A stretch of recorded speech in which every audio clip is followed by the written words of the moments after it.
Great, now The Rock has to come and save video game movies too. Huh? You know, that was 13 years ago. It ends on a very strong note, and if they did the same turnaround with who the bad guy turned out to be today, it would be seen as a very big twist. Yes, I know it was bad, but cut to the review.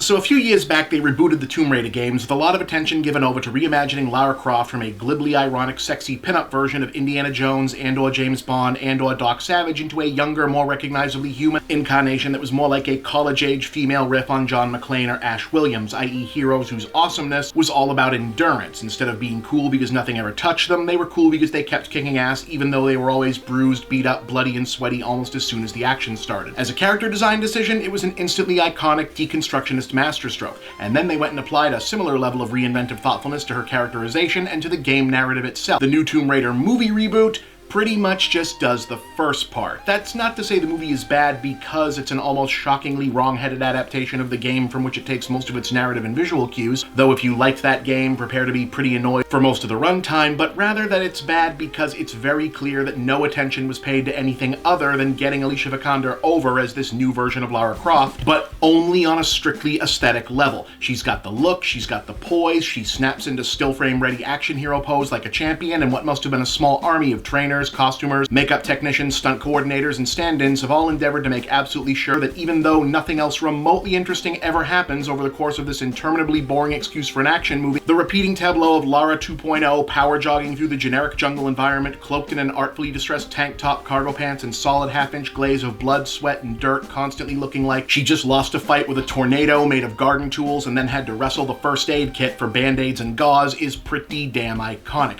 Problem is, selling only that is what the poster is supposed to do, not the first movie, and what is blatantly aiming to become a name above the title franchise for Vikander to make bank on in between prestige projects. So this is ultimately less an adaptation of a video game than it is an adaptation of the launch trailer for a video game. Or perhaps a better metaphor might be that it's a Kickstarter for Tomb Raider 2. Hey guys, check out this slick new character model for Lara Croft. Cool, right? Yeah, and if you buy enough tickets, we might be able to put her in an actual movie next time. Sadly, what might have justified failing to surround Vikander with a proper narrative, i.e. the presence of at least a character under all the spirit gum battle damage, is similarly non-existent. In fact, I can say with no hyperbole that Karen Gillan playing a parody of Lara Croft in the Jumanji sequel a few months back was infinitely more compelling than Vikander's version of the real thing. That's not good. So instead what we've got is a generic origin story that goes through the motions of a Batman Begins-inspired exercise in reframing the admittedly murky Tomb Raider mythos in terms of grounded, gritty realism, only to whirl around one moment after the last possible moment and instead declare that we were supposed to take this as something more like Proto-Lara's baby steps toward becoming the winking, over-the-top, gender-inverted self-caricature version as previously portrayed by Angelina Jolie, which is kind of like having Nick Fury show up to recruit Tom Hanks at the end of Sully, but whatever. Story-wise, we've basically got a stripped-down version of the stuck on a cursed island with scruffy bad guys trying to open a tomb-based story from the first reboot game, but with literally all of Lara's motivation and psychology reduced down to father issues, and organic situational character development swapped out with a catastrophically point-of-view missing story model wherein Lara scrambles through generic action scenes between meetups with various male characters who gift her with whatever new information, tools, skills, clues, or motives she's going to need for the next big set piece. Honestly, I'd say you'd have to try to miss the point of this that profoundly, but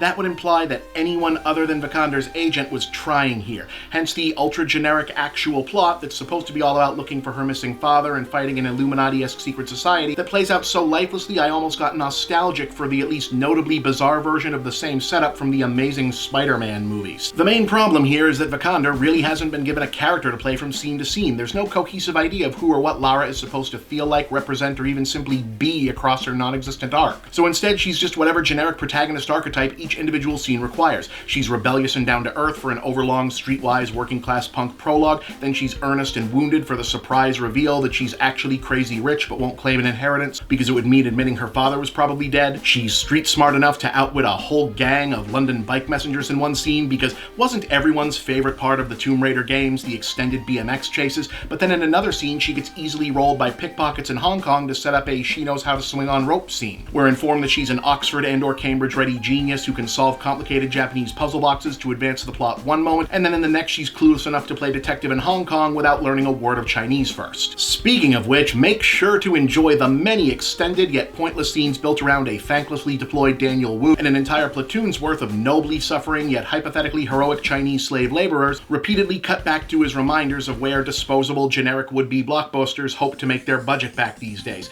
Not that these subplots couldn't have been interesting, to be clear, but for that to be the case, there'd have to be a purpose for them to be there other than for the movie to say, "Ni hao, IMAX 3D ticket buyers of the People's Republic." As for the action stuff, there's two big-ish extended stunt sequences lifted from the game that both look much too stagey and pre-visualized to be exciting. To be honest, the whole thing looks vaguely cheaper than it should in the way that a lot of the made-for-Netflix stuff does, and the fights and chases are all strictly paint by numbers. Also, this is a pet peeve, but I remember when back in the day American audiences would make fun of Chinese and or Japanese movies where every character seemed to know martial arts for no reason, but now in American action movies, it seems like everyone can just drop into complex MMA lock-counterlock sequences and submission holds just because, and for some reason that looks so much dumber to me than any of the kung fu stuff ever did. Anyway, there's a bunch of stuff in this and it all looks dumb. Look, the old Tomb Raider movies weren't good either, but they were trying for something and they had a real sense of identity and tone. This is completely generic, disposable, low-impact, zero-flavor placeholder of a thing wrapped around a demo reel of Vikander modeling her potential as an action lead in better projects. And while not a bad actress by any stretch of the imagination, she has not developed the kind of indelible screen presence where you can get away with that if the script refuses to help you. 1.5 stars, I guess we'll have to try this again in another 15 years.